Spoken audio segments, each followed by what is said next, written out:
Magandang araw mga ka-Express Info. Marami ang nakakapansin sa biglaang paglakas ni Kai Sotto. And when everybody thought nakatapusan na ng basketball career ni Kai, ay biglang nagpapakita si Kai in just days galing surgery ng kanyang tuhod na nakakalakad na and in just couple of weeks ay nakapag-leg work na. Pinakita pa ni Kai ang kanyang napakalaking mga braso bilang bunga ng kanyang patuloy na development kahit na hindi pa siya nakapaglaro. Tuloy-tuloy pa rin ang kanyang development sa kanyang upper body at talaga namang nakakamangha ang pinakitang body transformation niya in the past couple of months. Ang biglang paglakas ng katawan ni Kai ay kailangan niya upang matupad ang kanyang NBA dream. Well, we all know na gagawin ang lahat ni Kai upang makapasok sa NBA at kung kinakailangan na papasok siya sa butas ng karayom para makapaglaro lang sa NBA. Pero kapag magpapatuloy ang pagpapalakas ni Kai, ay ang butas ng karayom ay magiging kasing laki ng batya sa kanyang pagbabalik. Skills-wise ay kompleto rikados na itong si Kai. Ang kulang na lang ay ang makuha niya ang fully healthy body na kinakailangan niya competing against the best of the best in the NBA. Well, yan ang ating pag-uusapan in this video. Pero bago yan ay meron muna tayong pag-giveaway.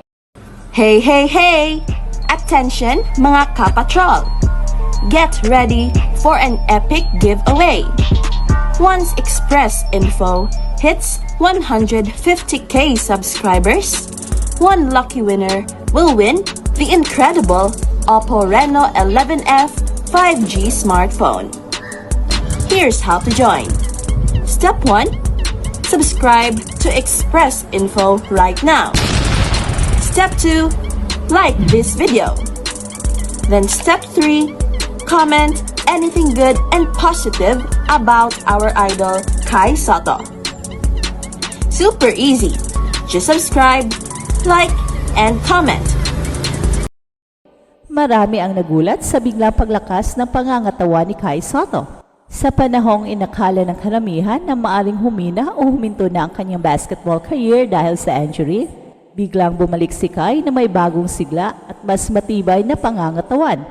Ilang araw lamang matapos ang kanyang knee surgery, nakakaya na niyang maglakad at ilang linggo pa ang lumipas, nagawa na niyang bumalik sa kanyang leg workouts. Patunay ng kanyang matinding determinasyon upang makabalik sa laro. Ang ipinakitang transformation ni Kai ay hindi lamang simpleng recovery, kundi isang matinding pagbabagong pisikal at kapansin-pansin ang paglawak at paglaki ng kanyang mga braso. Senyalis na kahit sa panahon ng kanyang pahinga, hindi siya tumitigil sa pagpapalakas. Ang disiplina at dedikasyon niya sa pagpapalakas ng kanyang katawan ay isang malaking hakbang sa kanyang pangarap na makapasok sa NBA. Isa sa mga naging issue ni Kai Sotto noon ay ang kanyang pangangatawan.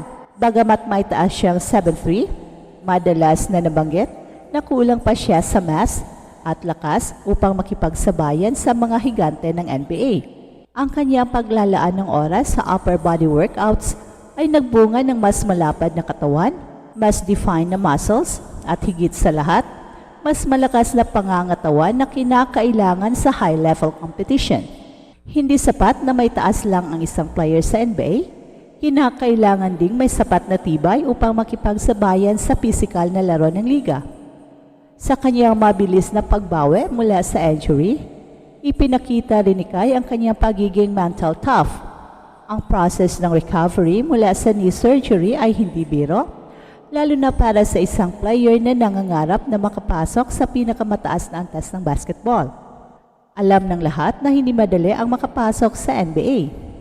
Ilang libong players ang nangangarap bawat taon, pero iilan lamang ang nabibigyan ng pagkakataon.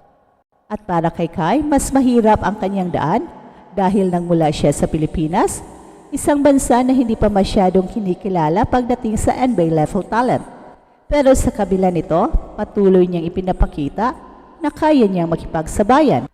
At sa aspetong skills, walang duda na kompleto rikados na itong si Kai.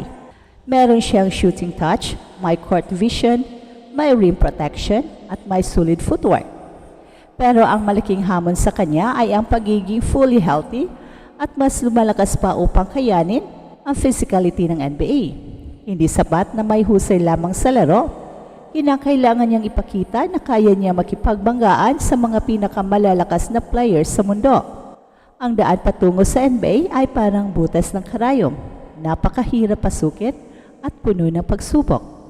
Pero kung magpapatuloy si Kai sa kanyang ginagawa ngayon, kung patuloy siyang magpapalakas at magiging mas explosive sa kanyang laro, ang butas ng karayom ay magiging kasing laki ng batya para sa kanya. Napakaraming factors ang kailangang mag-align para makapasok siya sa NBA.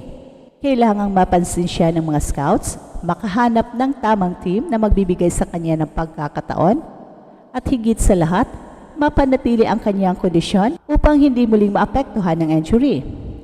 Pero kung pagbabatayan ang kanyang kasalukuyang progress, mukhang nasa tamang landas si Kai patungo sa katuparan ng kanyang pangarap. Samantala, ang San Antonio Spurs ay nag-take ng risk ngayong off-season sa pagkuha kay 39-year-old point guard Chris Paul para pagsamahin siya kay young superstar center Victor Wembanyama. Kahit na patapos na ang kanyang panahon sa liga, patuloy pa rin siyang nagbibigay ng impact. Isa siyang veteranong playmaker na makakatulong sa pag-develop ng mga batang players ng Spurs.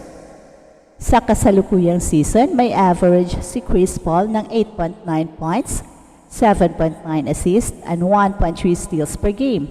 Bagamat mababa ito kumpara sa dating mga numero, pinapakita nito na unti-unti na siyang bumabagal. At sa laban ng San Antonio Spurs, laban ng Dallas Mavericks, naabot ni Chris Paul ang isang napakalaking milestone.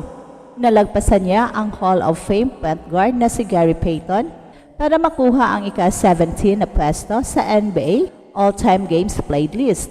Kahit pang 17 lamang siya sa All-Time Games Played, si Chris Paul ay pangalawa sa parehong All-Time Steals at Assist list. Kasunod ni John Stockton sa dalawang kategoryang ito. At sa kanyang ika-20 years sa NBA, naglaro na siya sa 7 magkakaibang koponan: Hornets, Clippers, Rockets, Thunder, Suns, Warriors at Spurs. Isa siya sa 12-time All-Star at siguradong magiging Hall of Famer balang araw. Well, sayang lang na malamang ay matatapos niya ang kanyang legendary career nang walang MVP award o NBA championship.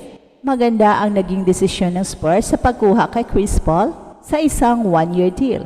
Hindi lang para sa kanyang laro, kundi para sa kanyang leadership. Mas magiging mahalaga ang kanyang impluwensya sa mga batang players ng San Antonio Spurs kesa sa kanyang actual na performance sa court. Isa siyang huwarang veteran na maaring magturo ng tamang diskarte at mentalidad sa mga susunod na henerasyon sa Spurs. At kung makakapaglaro si Chris Paul sa kahit 11 sa nalalabing 18 games ng San Antonio Spurs ngayong season, malalagpasan niya si Paul Pierce at Kobe Bryant para umangat sa ika-15 na pwesto sa all-time games played list.